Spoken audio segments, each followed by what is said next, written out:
¿Qué tal? Buenas noches. Tenemos nueva Asamblea Legislativa. De eso y más hablamos hoy, a las 8 en punto.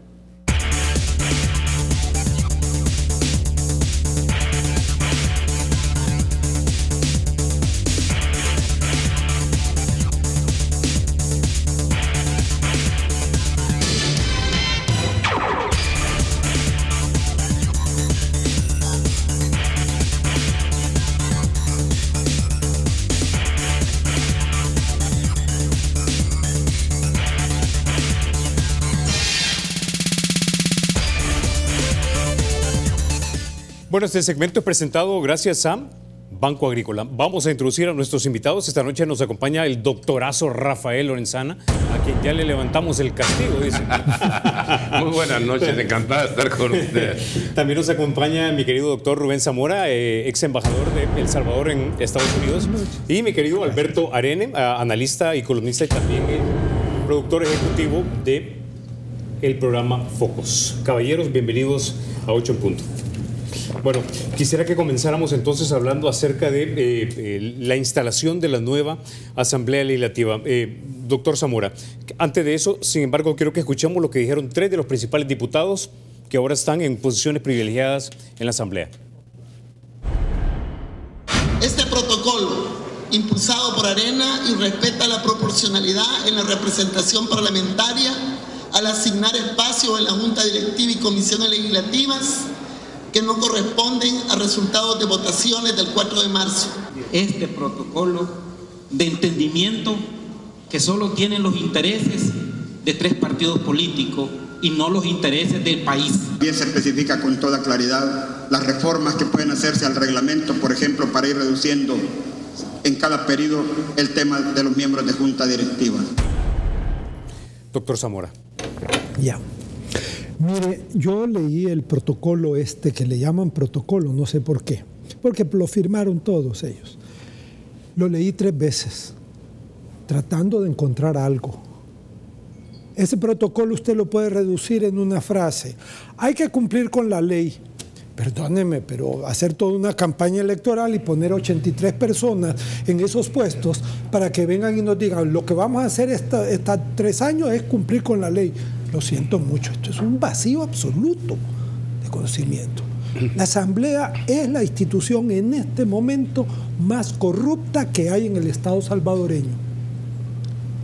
Y lo digo porque, por ejemplo, hace 4 días, en una oficina en que caben 4, metieron 10 más. Esos 10 entran contratados por ley de salario, cuando todos los trabajadores que estaban antes ahí están por contrato. Cuando se haga la limpia, ¿quiénes van a echar? O sea, cuando eso pasa y nadie se indigna, y yo sí me siento indignado por esas cosas, y con el sentido de la palabra, me quitan mi dignidad como ciudadano que vota, ¿ya? Entonces, yo realmente me preocupo mucho porque estas cosas, y siguen creyendo que es un protocolo magnífico. ¿Qué dice, pues? Si dice que van a cumplir con el artículo tal del reglamento, que van a cumplir con la ley. Eso no tiene sentido. Honestamente lo digo. Alberto.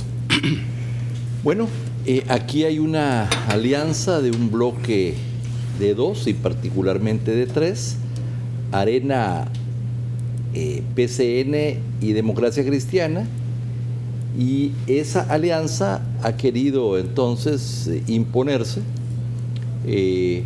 Efectivamente no hay una proporcionalidad, como se señala.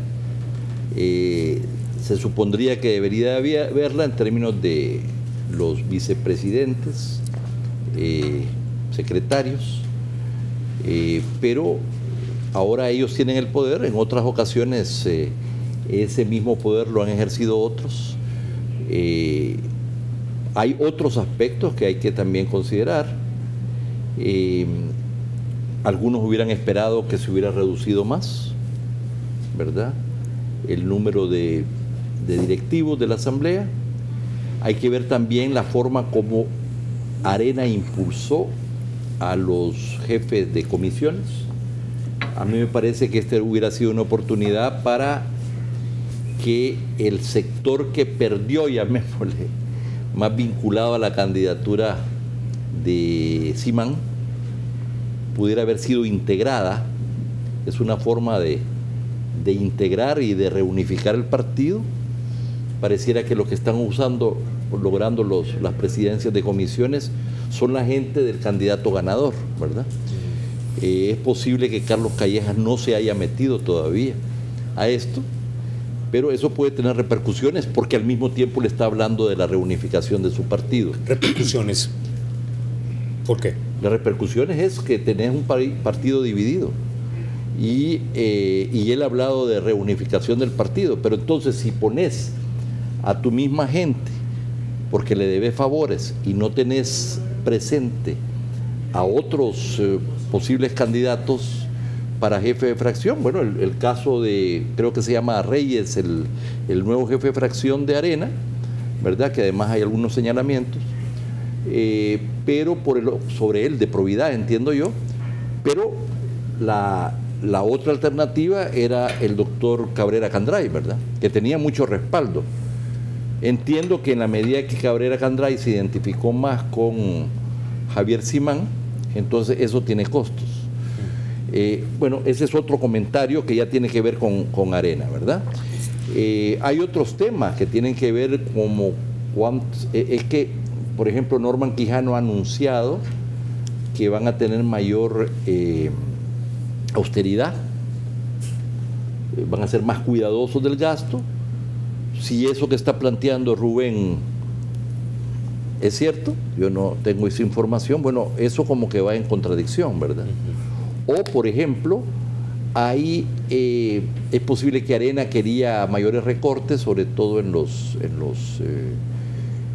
colaboradores, en los asesores, etcétera, pero el PCN y el PDC ahora pueden decir, bueno, nosotros somos más pequeños, necesitamos de estos asesores para trabajar, para la estructura del partido, para atender las comisiones, diciéndole a Arena, lo que pasa es que ustedes tienen dinero, ¿verdad?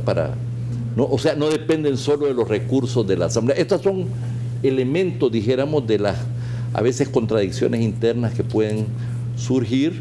Aquí ya no solamente con el FMLN y Gana, que son las dos personas que salieron, dijéramos, haciendo un señalamiento, pero ya también al interior de Arena mismo y también con sus aliados, en este caso PCN-PDC. Ahora, doctor Lorenzana, no sé si Arena empieza bien esta legislatura en el sentido de que, de entrada, se enemista con el partido Gana, ellos aspiran a ser gobierno y de repente van a necesitar de esos votos para poder impulsar sus proyectos una vez estén en el Ejecutivo. Sí, es correcto. Primero quiero aclarar algo que acaba de mencionar Rubén y que mencionaba también Alberto. Lo que Rubén se refería de las personas que metieron a última hora en esos 10 que metieron en ese cuarto fue precisamente antes de tomar posesión de la nueva asamblea, o 3, lo que fueran, 3 días antes de tomar posesión de la nueva asamblea. O sea, para darle forma, para que ojalá lo que Quijano dijo sea cierto. Y no es para defenderlo, sino que porque lo correcto es correcto. Perdón, pero yo esa fue la alianza FMLN-Gana, entonces. La que metió, fue el presidente. Del presidente de la Asamblea Legislativa que terminó, el que hizo eso. Claro. Ahora bien, pero miren, no se puede obviar de las cosas más pequeñas y sencillas, como por ejemplo el comportarse como un ratero. Perdónenme, pero a mí me sacan de una oficina, renuncio de una oficina, no me relijo, yo me voy, tazo mis cositas y me relijo, pero no me llevo los muebles, por favor. No saqueo la presidencia, la oficina del presidente de la asamblea y digo que los muebles eran míos, eran para mí, asignados para mí. ¿Dónde se ha visto eso? Eso se llama ser ratero o estar despechado porque no lo tomaron en cuenta. Miren, a mí me tiene una preocupación mucho más grande sobre todo esto, tal vez ustedes la comparten, pero por ejemplo Arena, algunos de ustedes lo acaban de mencionar, nombran de jefe de fracción a un tipo que está cuestionado en la sala, en probidad.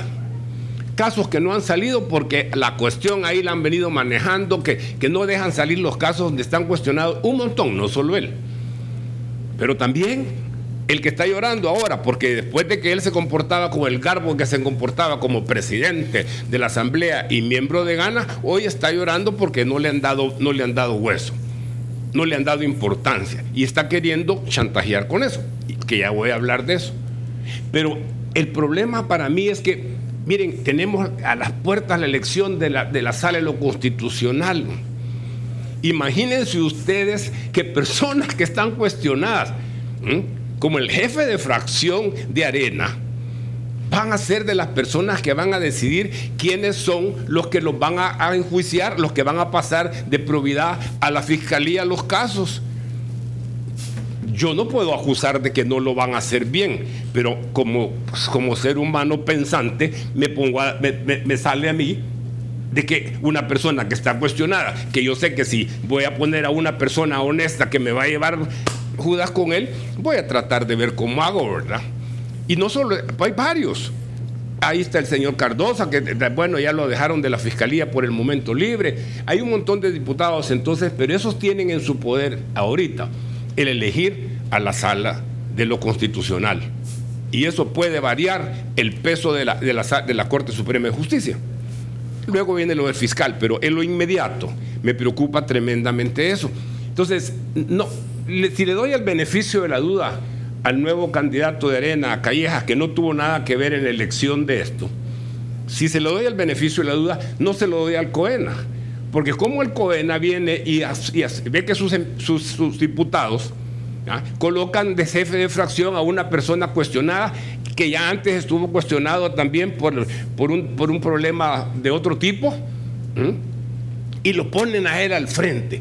Perdónenme, yo no estoy registrado en el Partido Arena, soy una persona que piensa de derecha. Sin embargo, cuando yo veo en esa planilla de diputados que hay personas como Margarita Escobar, como René Portillo Cuadra, como la señorita Batres, entonces digo, miren, perdónenme, ¿y por qué tienen que ir a poner a una persona que está cuestionada en probidad jefe de fracción?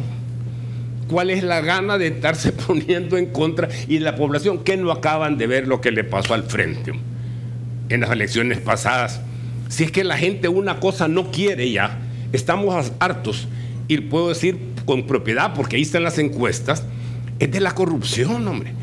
Y cuando vemos cosas tan pichitruiles, porque no se me ocurre otra palabra, de llevarse los muebles, de llevarse con ellos los muebles de la oficina del presidente de la Asamblea, de llevarse las computadoras. Perdonen, señores, ¿en qué país estamos? ¿Vamos para adelante o vamos para atrás? Si ese es el inicio de una nueva legislatura, ¿qué podemos esperar? Ahora, doctor Zamora, ¿coincide usted con el doctor Lorenzana? Es decir, ¿ha iniciado entonces mal Arena a la hora de elegir a sus autoridades? Yo creo que sí,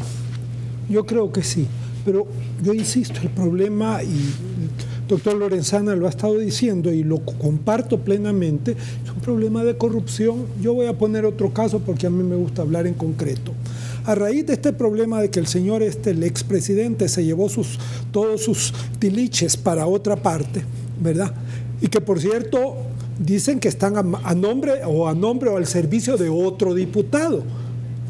Pero, en fin, presentaron unos papeles. Ahí están, yo porque recibí todo en mi correo electrónico. Lo tengo, pero creo que esto es público, donde están la factura, o sea, el registro de todos esos muebles.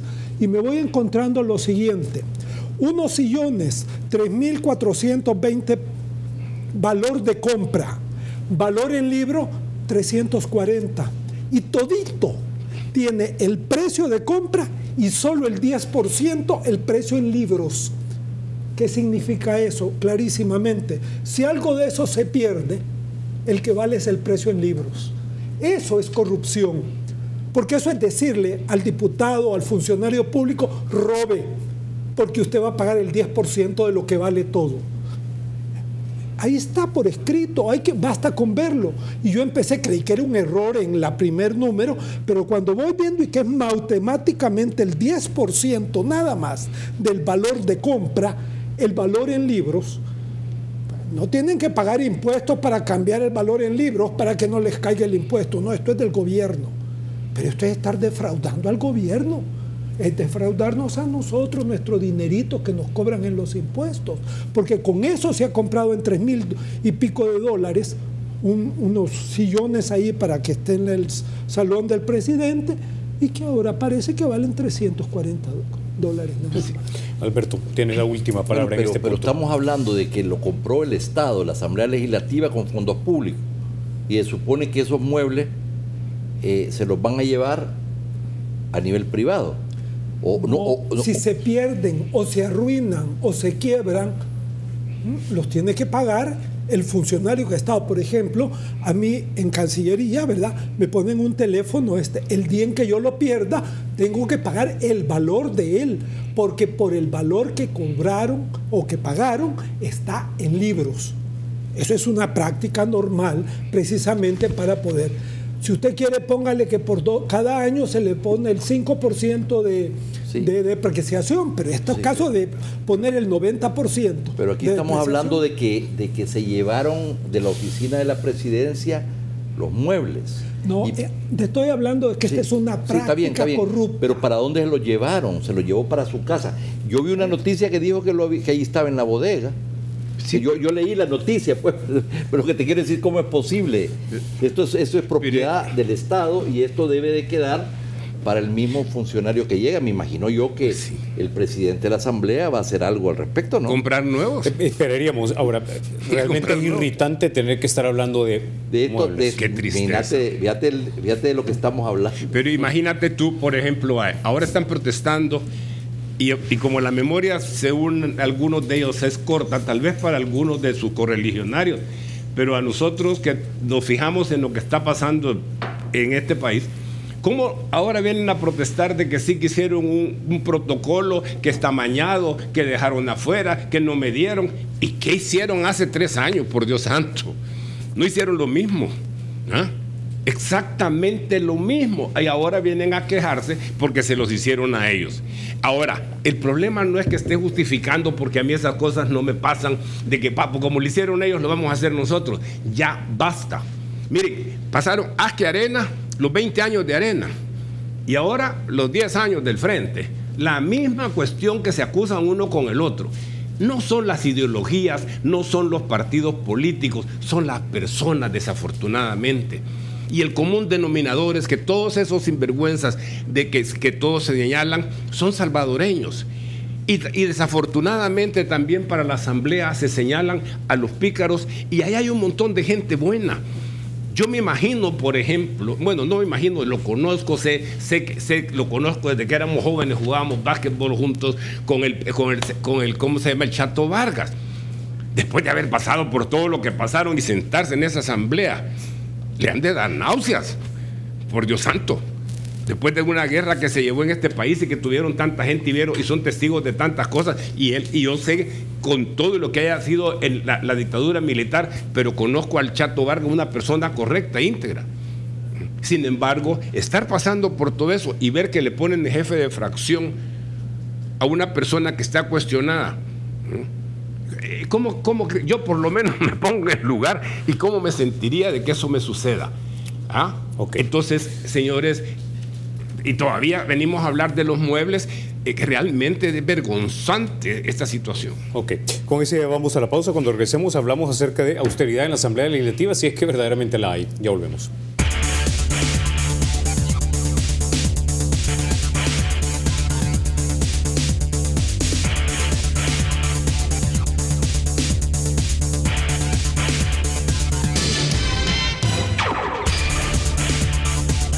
Bueno, Banco Proamérica cuenta con la garantía de rapidez en todas sus cajas, donde le atienden a usted en 20 minutos o en menos. Bueno, quiero leer un comentario, doctor Zamora, porque yo creo que sintetiza lo que hemos estado hablando y lo que mucha gente percibe. El señor Romeo Auerbach nos dice lo siguiente en nuestro Twitter, @hecho1punto, dice: ni una semana lleva Quijano y ya le está ayudando a Arena a no volver a la presidencia de la República. Eso es importante porque se supone que el partido Arena, de lo que haga o deje de hacer en la Asamblea, es la percepción que le va a dar a la gente de si de repente le dan la confianza o no de volver a la presidencia. Mire, yo más bien tengo una perspectiva un tanto diferente. O sea, una perspectiva que a mi modo de ver, el problema es estructural. El problema de la Asamblea, al igual que los partidos políticos, porque es en democracia representativa, es una parejita que usted no puede separar. Es un problema estructural y que tiene como origen un problema. Tanto la Asamblea como los partidos políticos tienen la misma estructura que durante los 60 años de gobiernos militares. Nunca los han cambiado, ni los acuerdos de paz los tocaron en absoluto. A ver, pero ¿qué quiere decir con eso? Porque de repente hay mucha gente que nos está viendo que no entiende. ¿Sí? Eso quiere decir que esta gente está con toda la carga que viene del pasado. Ya ni siquiera han pasado por los acuerdos de paz, que de alguna manera cambiaron un poco el Ejecutivo y cambiaron la Corte Suprema de Justicia, una serie de reformas bien importantes. Y sabemos muchas cosas ahora porque se hicieron esas reformas. Y eso hay que reconocerlo, ¿verdad? Pero estos no los tocaron y tienen una trayectoria, la Asamblea Legislativa, que es muy pobre en cuanto a ser el poder del Estado, que cumple con buenas leyes, que supervisa los otros poderes del Estado. La Asamblea Legislativa es la que puede decir si un magistrado de la Corte Suprema de Justicia se va a la cárcel o no se va a la cárcel o se va a juicio. Porque pasa eso por la Asamblea. Si la Asamblea no dice que es inocente o que no debe de ser juzgado, nunca podrá ser juzgado. Y el Ejecutivo lo mismo, pues, ya por el problema de los fueros que tienen todos estos funcionarios, que tienen antes de poder juzgarlos, la Asamblea tiene que decir sí o no. Del presidente a todos los importantes. Entonces, en ese sentido, no cumple con su papel. No, ¿cuándo ha habido la última interpelación a un ministro? Yo creo que fue la que yo tuve hace años, que fue al ministro. Creo que en los 90. En los 90, que fue para la cuestión de los granos, ¿verdad? Del IRA. Creo que esa es la última. No recuerdo si ha habido ninguna otra. En otro país hay 2, 3 interpelaciones, 4 en un solo periodo. Y cuando la piden 3 o 4 diputados, se hace. Porque la Asamblea tiene que abrirse y ejercer sus capacidades. Entonces, y están hablando que van a cumplir con el reglamento. Si ese reglamento es de los años 50, tiene más de 50 años de que se hizo. Y lo hicieron en tiempo de los gobiernos militares, pues, cuando la Asamblea era del Poder Ejecutivo. Y el Poder Ejecutivo les mandaba la lista. Miren, esta es la lista para que elijan a los miembros de la Corte Suprema de Justicia. Y así se elegía la Corte Suprema de Justicia. Y en cuanto a lo que va a venir ahora, la elección de los magistrados, yo estuve, cuando fui diputado, en una de estas elecciones ya después de los acuerdos de paz, y perdónenme, le digo, me sentí asqueado y no quise votar porque sabía cómo habían electo. Ahí no hay elección de magistrados. Ahí lo que hay es acuerdo entre 3 partidos que se reparten los puestos, van a sus partidos, la dirección de su partido ve la lista de los 30 que hay, ¿verdad? Y dice, mira, nos conviene este y este, si es que le dan 2, o me conviene este. Y después van y se juntan. Esos son. Pero si eso hay que cambiarlo, cambiarlo y rápido. No, pero si tú ves, por ejemplo, en esta, por eso lo que a mí me preocupa, porque una de las principales cosas para mí que tiene que hacer esta Asamblea ahorita es la elección de la sala de lo constitucional. Y si tú te das cuenta, por todo lo que uno sabe, que todos estos arreglos turbios que hicieron bajo la mesa con algunos de los personeros de la Corte Plena, no salieron los casos, no pasaron de probidad a la Fiscalía para ser perseguidos. Les dieron extensiones, otra extensión, no pudieron probar, tenían que salir. Pero ¿qué pasa? ¿Cómo voy a esperar yo que van a elegir a magistrados decentes, correctos, honestos, si ahí hay? Y podemos decir hasta con nombres quiénes son los que están pendientes. Está pendiente el expresidente de la Asamblea, está pendiente el expresidente de la Corte, está pendiente la vicepresidenta Nabil Mejobar, está pendiente el que ahora es secretario, el jefe de fracción de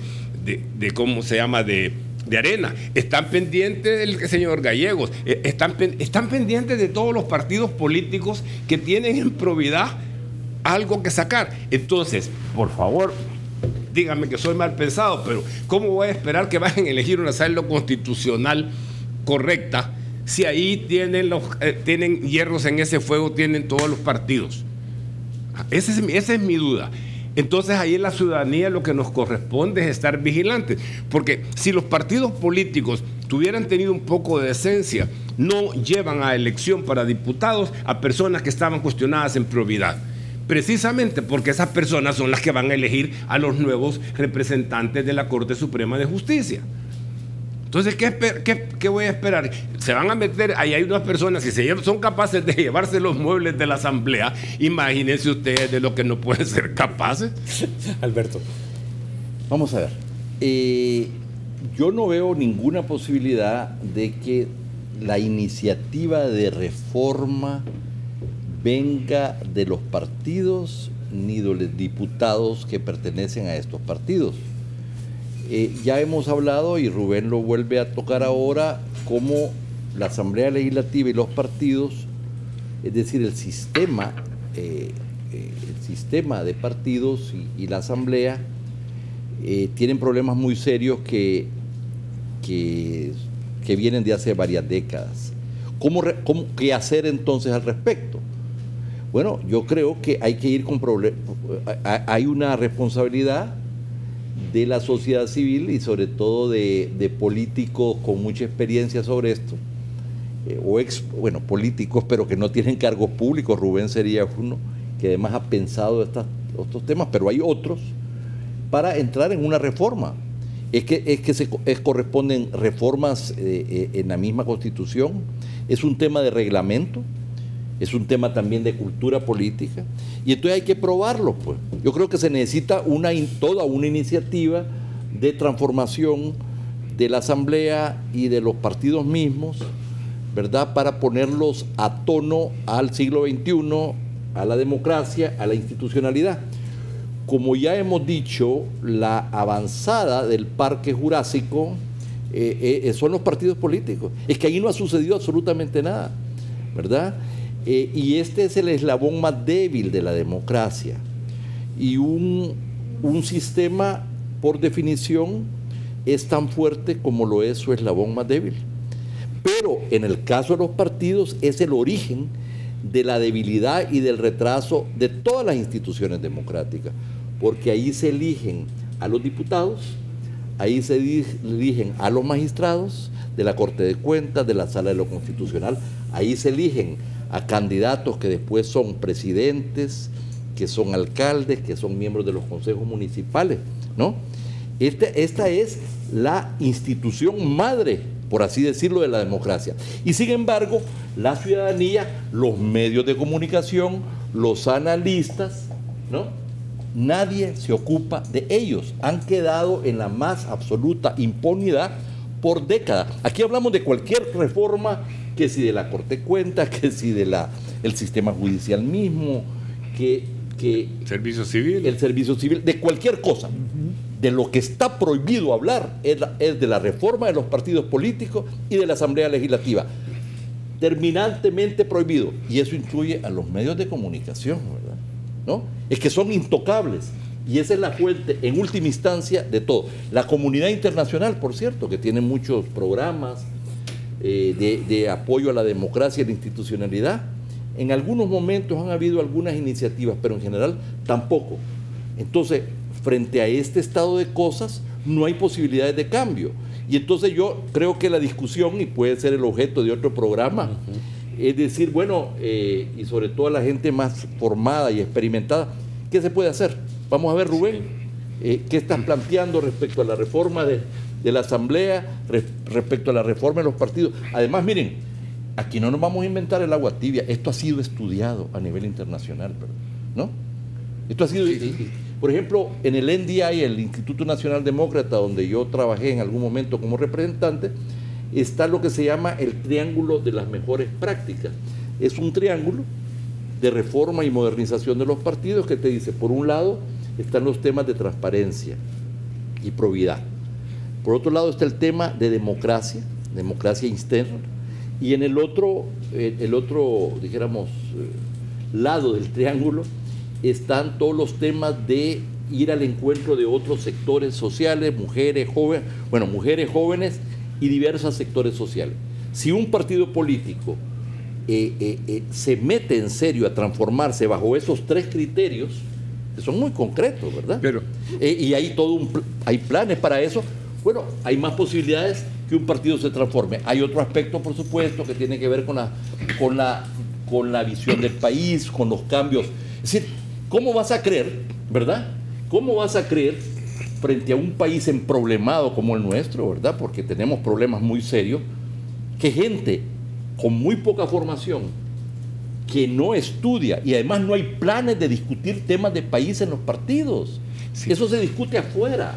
Entonces, la impresión que siguen siendo máquinas electorales nada más, pero no realmente tanques de pensamiento que yo creo deberían de serlo, ¿no? Tengo que ir a la pausa y ya volvemos.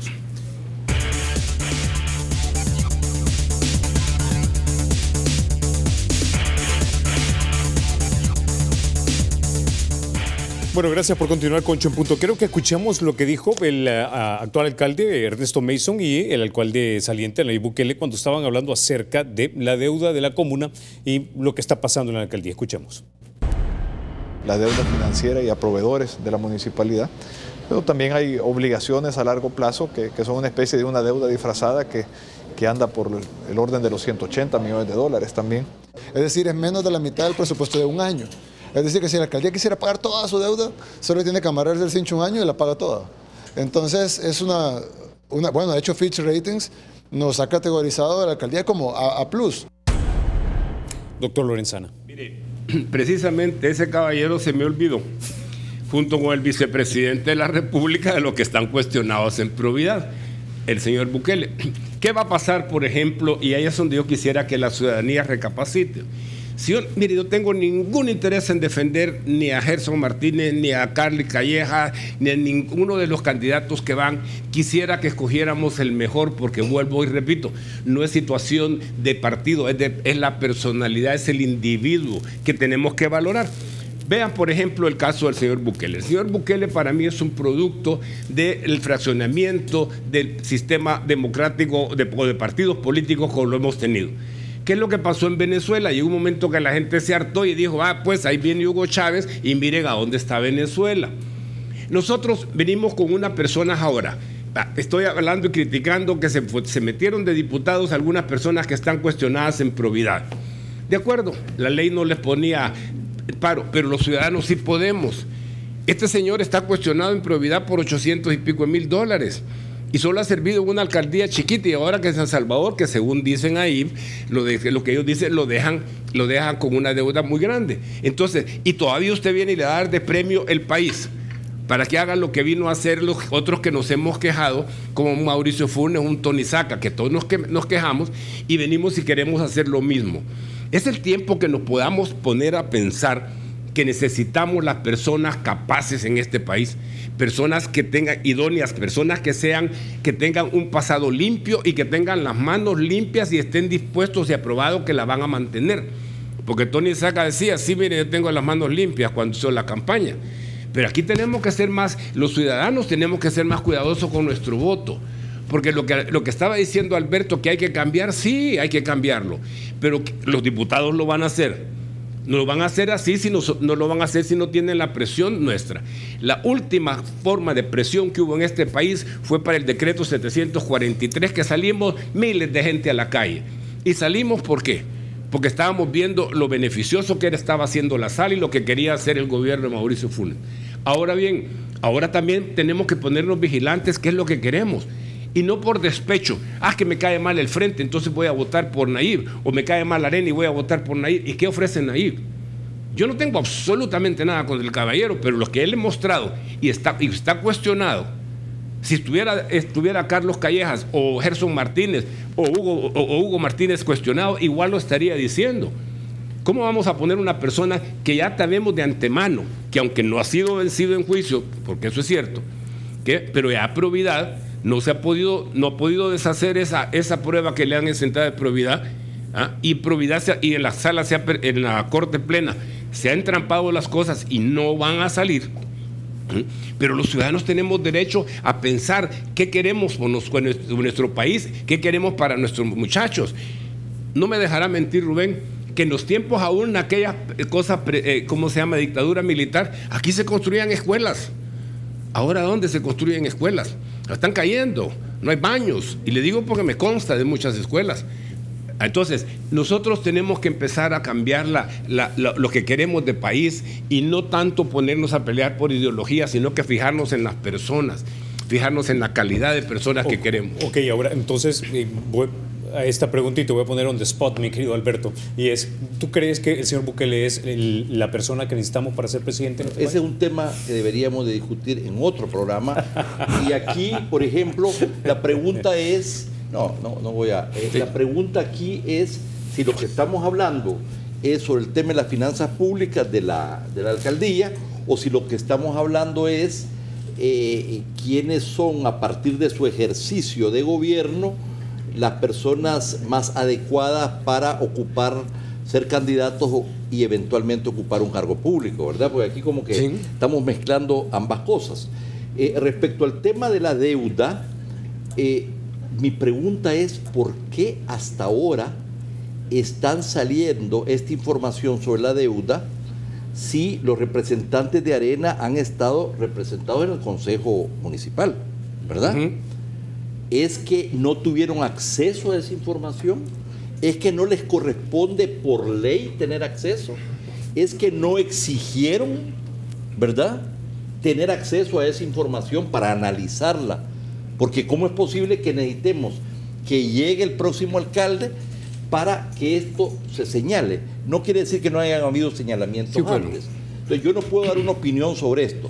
Claro, el tema de si esto es la mitad del presupuesto, se puede pagar en un año, no es un tema simplemente de presupuesto. Hay que ver cuáles son los niveles de ingresos que tiene la comuna, cuál era la situación cuando llegó el señor Bukele, cuánto es la situación ahora en términos de incremento de la deuda, cómo han incrementado también los ingresos, ¿verdad? Y cuáles son entonces, cuánto representa esa deuda, si es sostenible o no, y qué hacer para hacerla sostenible, lo que depende no solamente de contención de gastos, de posibilidades de reestructurarla, pero además de la generación de ingresos a futuro, de quitar evasiones, elusiones, etcétera. O sea que este es un tema bien complejo, que no quisiera yo dar una opinión si no tengo los datos en la mano y no los analizo. Tengo que ir a la pausa. Cuando regresemos, ¿verdad? Doctor Zamora, quiero saber cuál es su opinión sobre este punto también. Ya volvemos.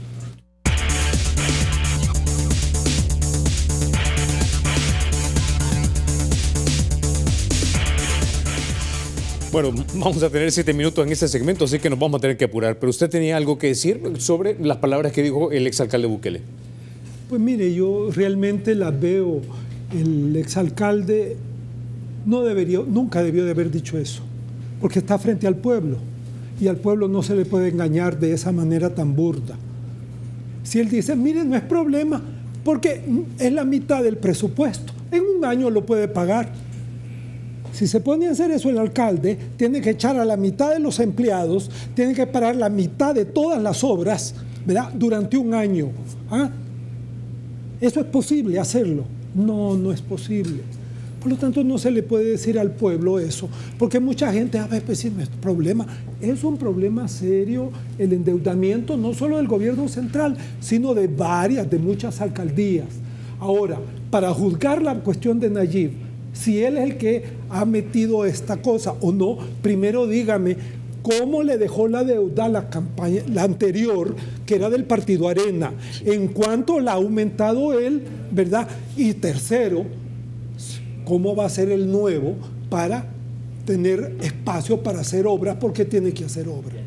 Ya tenemos la experiencia, dijeron que en Antiguo Cuscatlán dejó a la alcaldía bien endeudada. ¿No? Nuevo Cuscatlán. En Nuevo Cuscatlán, perdón, en Nuevo Cuscatlán. ¿Verdad? Es un pueblo relativamente pequeño, la capital no se puede permitir esos problemas de una bancarrota de la alcaldía por no cumplir con sus obligaciones. Pero entonces hay que estudiar el problema de la deuda para ver realmente dónde está el problema. ¿Es de Nayib o no? No lo sé, no lo puedo juzgar en este momento. Okay. Pero lo que sí puedo decir es que es irrespetuoso del pueblo por andarle dando ese tipo de respuestas. Hay 3 años de gestión, ahí hay miembros de ese consejo municipal, con gente del FMLN y otros, también un concejal del PDC, y también han estado los de Arena. ¿Cómo es posible que este tema salga ahora? Y si no les dio la información, pudieron haber presentado una iniciativa en probidad, ¿verdad? Y por ley tienen obligación. Entonces, ¿cómo es posible? Es decir, que la oposición entonces no solamente es responsabilidad del alcalde y del grupo, pero también del Consejo Municipal y de la fracción de Arena en oposición, ¿verdad? Si finalmente se considera que es un gran avance el haber tenido hoy una integración de los consejos municipales más plural y donde hay representación de los partidos que no ganaron, era para democratizar precisamente el ejercicio del gobierno municipal. Pero si la llegada de esto no nos sirve de nada, entonces uno dice, bueno, ¿y para qué sirvió esto? Es que se ejerce el poder democrático dentro del gobierno municipal. Pero es que uno tiene que preguntarse, entonces lo mismo en todas las instancias del gobierno del Estado. Lo mismo pasa en la Asamblea Legislativa con esas ONGs fantasmas que han recibido una cantidad de dinero en la Asamblea Legislativa y de diferentes miembros de diferentes partidos políticos. Entonces lo mismo podemos asumir en el caso que tú hablabas de que no se denunció en la alcaldía municipal, que las fracciones ahí también estuvieron de acuerdo en lo que se ha hecho. Pero el problema de San Salvador, con todas las colonias que existen, y eso es lo que yo no entiendo de la población que no recapacita en eso, con todos los problemas que existen en todos los barrios de El Salvador, a las orillas de los ríos, la gente viviendo tan mal, las comunidades teniendo tanto problema, gastarse esa millonada en remodelar 3 plazas del centro de San Salvador que estaban en buen estado y que ahí están todavía, no se han terminado, y endeudar la ciudad para hacer la Plaza Libertad de nuevo y solo para meter los cables debajo. Y lo mismo la Plaza Morazán y la Plaza Barrios. Perdónenme, pero es que si uno viene a poner, esos son las personas que nos van a dirigir al país y esas son sus prioridades, solo la pantalla, el echar la pintura, las cosas para que la gente les dé el voto, entonces no vamos a progresar como país. Aquí necesitamos que nos enfoquen en educación, necesitamos que se enfoquen en el desarrollo de las comunidades, en más tecnología para tener mayor competitividad. Pero esas personas, y ahora la quiere usted de presidente, yo definitivamente le puedo contestar, no, yo no lo quisiera de presidente. Yo quiero dejar claro una cosa, la responsabilidad principal, ¿verdad?, del gobierno y del manejo de las finanzas públicas depende del alcalde y de su consejo, ¿verdad? Sin lugar a dudas, o sea que eso hay que investigarlo y hay que analizarlo, pero además hay una responsabilidad de la oposición. El tema es si la lógica de ese gobierno, Rafael, es hacer obra o fue concebido en función de un posicionamiento y de un lanzamiento de una escalera de cara a una eventual candidatura presidencial, ¿verdad? Sí. Y si es así, vas a priorizar, por supuesto, dentro de la lógica electoral, aquellas cosas que te den más vistosidad, que te posicionen, y no otra serie de trabajos de la comunidad que posiblemente no te van a dar el mismo rédito político. Precisamente, ¿no? Por eso no lo quisiera de presidente. Bueno, con esa idea nos vamos a quedar, se nos acabó el tiempo, doctor Zamora, don Alberto, mi querido doctorazo, señor Rafael Lorenzana, que ya se le levantó el castigo, como usted dice. No me resta más que agradecerles que hayan estado esta noche ustedes aquí en 8 en Punto. Bueno, ustedes amigos se quedan con mis amigos de El Gráfico TV, ahí está ya mi querido Cristian Villalta, mi querido Chelito Calderón, el Pipita López y Daniel Herrera. Buenas noches.